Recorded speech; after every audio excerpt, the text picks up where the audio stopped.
L'activité minière a un fort impact sur la biodiversité parce que pour exploiter, bien évidemment, il faut couper la forêt. Lors de l'exploitation, on va scalper les sols, on va les lessiver, c'est-à-dire qu'on va laver les sols pour extraire les métaux. On va perdre cette faune et cette microfaune, cette vie du sol au moment de l'exploitation. Cette déforestation, malheureusement, elle va détruire en fait les habitats des animaux qui étaient présents au départ. On va avoir aussi des conséquences d'un point de vue social et économique parce qu'en forêt amazonienne, il y a de nombreuses populations qui vivent des ressources naturelles.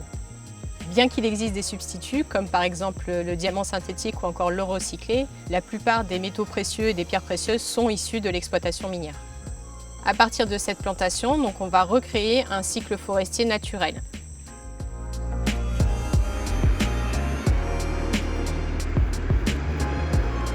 Mina Verde assiste les mines à améliorer leurs performances dans le domaine de l'environnement et particulièrement en restaurant la biodiversité, ce qui leur permet de réduire leur émission carbone et collatéralement celle des marques horlogères.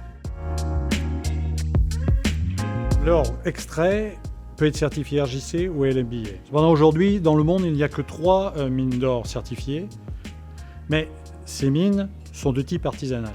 De façon pragmatique pour satisfaire d'une part aux critères de traçabilité et durabilité et aux exigences de volume des marques d'autre part. L'industrie pourrait se tourner vers les raffineurs pour leur demander de se fournir auprès des mines dites mid-caps qui minent en Europe et surtout aux États-Unis et au Canada, car ces sociétés sont suffisamment structurées pour suivre les objectifs de développement durable tels qu'ils ont été définis par les Nations Unies, le Parlement européen et le Parlement suisse. Les objectifs du label Mina Verde, c'est de permettre aux organismes de certification tels le RJC ou d'évaluation ESG tels Fitch ou BGS de garantir un or minier véritablement éco-responsable.